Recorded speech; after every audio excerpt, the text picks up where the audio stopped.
Hello, our dear viewers, and welcome to this special edition of our program Africa Today. We'll be covering the 74th round of the United Nations General Assembly and, of course, the activities of President Sisi.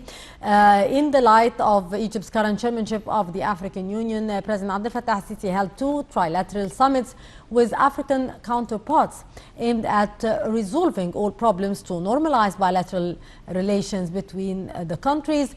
Presidential spokesman Ambassador Bassem Radi said that the trilateral summit came within the framework of Egypt's presidency to the African Union and distinguished ties binding Egypt with the African countries. During the meeting, the leaders discussed a number of regional issues of concern and worked to reach convergence of views. More details in the following story.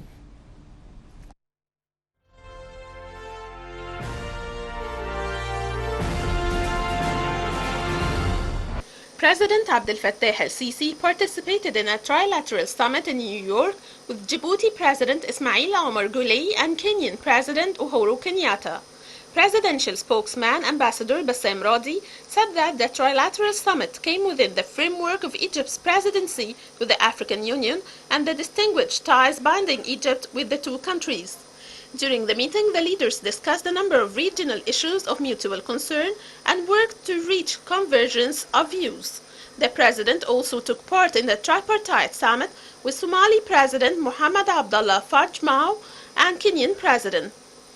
The summit came at the behest of both countries in the light of Egypt's current chairmanship of the African Union. Radi said that the summit discussed bilateral files between Somalia and Kenya to work on strengthening brotherly and good neighborly relations binding the two countries. The two African leaders reviewed their detailed visions concerning bilateral controversial issues.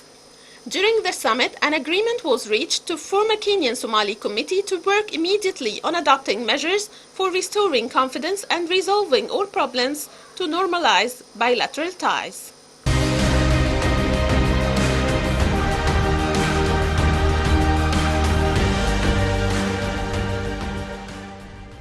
Still on the sidelines of the United Nations General Assembly meetings, President Abdel Fattah el-Sisi held a number of meetings with world leaders. Presidential spokesman Ambassador Bassem Radi said that President Sisi met with the Lebanese President Michel Aoun as well as Prime Minister of Britain Boris Johnson. More details in the following story.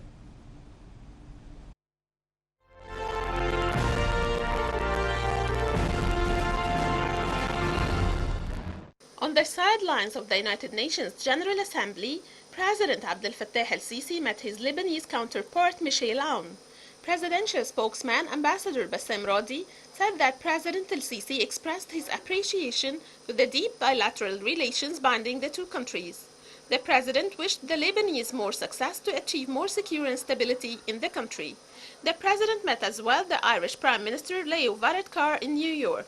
Radi said that the president expressed his appreciation to the deep relations bonding the two nations, asserting Egypt's keenness to strengthen the bilateral ties. The head of state met also the British Prime Minister Boris Johnson. Radi said that the president had the productive dialogue as well as political cooperation concerning the regional files with common concern.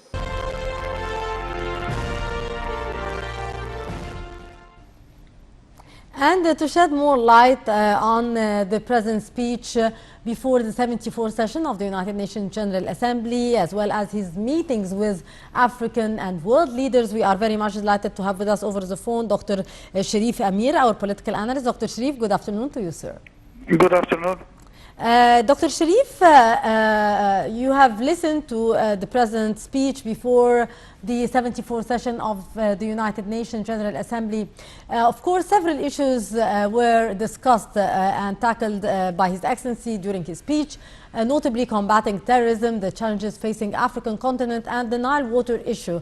How do you read the statements and the issues raised by President Sisi in his speech? Well, this is alarming for all the world leaders who are not aware of the deteriorating facts that are taking place in all these issues, whether the development of Africa, that Africa has to be a priority now for several countries, especially the superpowers, to concentrate on working with the African nations who are seeking development now. So this was a warning for them that they have to work together with countries like Egypt who are willing to present new ideas and development example to the world about Africa. The second point, of course, is terrorism. We can anymore the waste of time that took place and countries were being devastated. Libya, like Syria, I think the president was very clear that the it's just a challenge for all the nations. There is no country spared from terrorism, even those who are financing terrorism. One day, the price for it. So they have to understand that fighting terrorism is only an Egyptian issue. It's a worldwide danger which should be quickly. And Egypt gave the example, and President Abdel Fattah al-Sisi several times, not only in this speech, told the world that Egypt is fighting terrorism on behalf of the world because we have the front that we are confronting now. The third point, of course, and the water issue. I think that the President was very clear that negotiations should take place, that diplomacy should be a priority. Of the fact that our brothers in Ethiopia are not continue or trying to undermine the diplomatic efforts, this would have severe consequences on everyone in the region. So I think that these messages are very clear to the world leaders, and at the end, President Abdel Fattah al-Sisi gave a stern warning about the Security Council. Security Council, he said that has to be things have to be rearranged again because the mechanism of this apparatus is being paralyzed. On the sidelines of the General Assembly meetings, His Excellency President Sisi met with many world leaders and many African leaders. How do you see the most important meetings held by the President with the world leaders, and what are the significance of such meetings, sir? Well, of course, the meeting with President Donald Trump of the United States. I think this meeting was an excellent meeting. Many from the enemies of Egypt thought that there would be a problem between Egypt and the superpowers. Well, fortunately, they were ashamed because President Trump spoke highly of President Sisi, and this is very rare because he criticizes lots of leaders. But when he comes to President Sisi, he says the truth, and he said he's an excellent fighting terrorism, working for development of his people. And also the meetings with the Prime Minister of Italy and President Macron of France and Angela Merkel, also the German Chancellor. I think that the world leaders are keen now to coordinate their views with President Sisi because Egypt now has regained again its position in the international community. They know that President Sisi has a few problems in the region, whether in Africa or in the Middle East, and they know very well that President Sisi is a democratically elected president. He's the voice of Egypt, the voice of 100 million Egyptians who are willing to work for democracy and express their rights, and President Sisi is their voice now. Sir, of course, a significant part of the President's speech was dedicated to Africa. The President being the current chairman of the African Union, what are the issues, in your opinion, that need to prompt action in Africa? Well, the President, of course, as President Sisi, as the chairman of the African Union, he presented the case of Africa in a way that he showed the outside world, or our partners in the European Union and Russia and the United States, that there is an opportunity to work with the people of Africa, opportunity to help these developing countries to have projects and economic aid. It's not only about economic aid, it's about partnership. that Egypt gave the example that we have worked with all these partners, and we have the sector of Canal Suez, and we have also the 14 new highly constructed cities in Alamein. All these are pillars of investment, and we gave the example of it.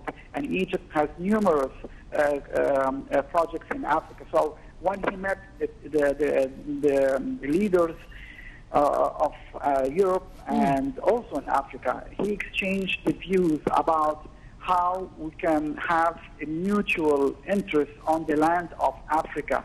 As the Chinese did, they came to African factories, and the Russians did the same thing.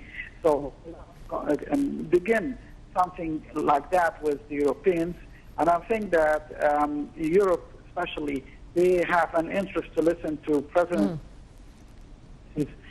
view about that, because they have economic problems now, and they seek to avoid the immigration.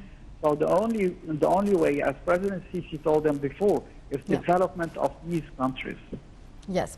Dr. Sharif, of course, efforts to promote the development of Africa were discussed. How do you see the African development drive in the economic and social aspects?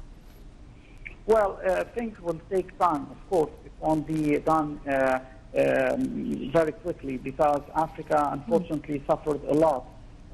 We have seen a country like Sudan, for example, is just emerging from what it had to go through several years ago, and now they are on the first steps of democracy. And this is a rich country in Africa.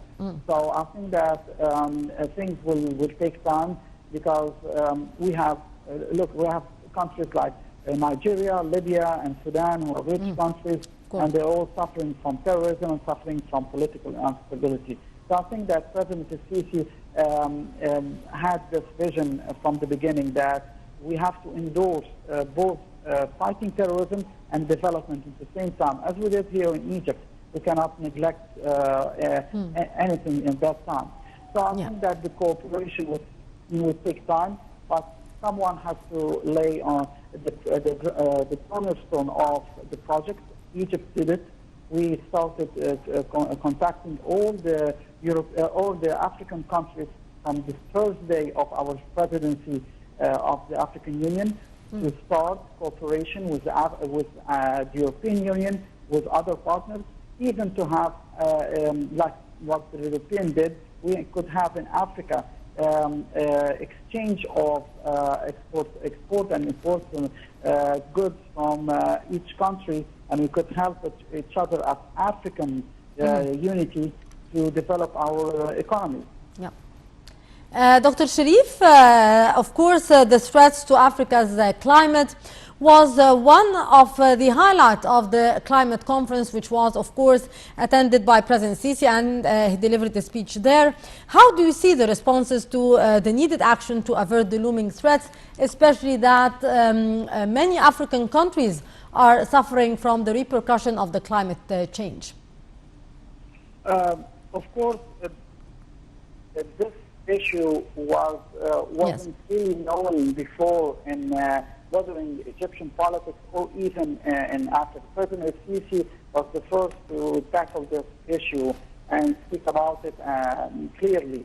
But there is a danger looming in Africa concerning the climate change and the destruction of forests in this part of the world, which is Africa. Yes. So I think that the fact that Egypt started voicing its concern would be taken